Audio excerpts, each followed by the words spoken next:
உங்கள் ஊராட்சியில் எத்தனை ஊராட்சி தொடக்கப்பள்ளி எத்தனை மாணவர்கள் படிக்கிறாங்கன்னு தெரிஞ்சுக்கணுன்னா கிராம் ஸ்வராஜ் இணையதளத்துக்கு போயிட்டு ஸ்பான்சர்டு ஸ்கீம் ஸ்டேட்டானு கிளிக் பண்ணிக்கோங்க.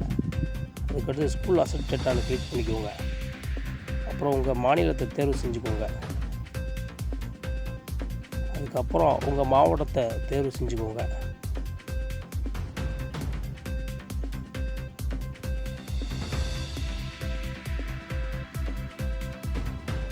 அதுக்கப்புறம் உங்கள் பிளாக்கை தேர்வு செஞ்சுக்கோங்க.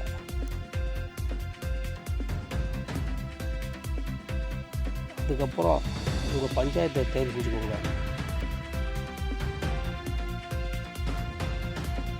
இப்போ பார்த்தீங்கன்னா உங்கள் பஞ்சாயத்தில் எத்தனை ஊராட்சி ஒன்றிய தொடக்கப்பள்ளி இருக்குது, அதில் எத்தனை மாணவர்கள் படிக்கிறாங்க நீங்கள் தெரிஞ்சுக்கலாம்.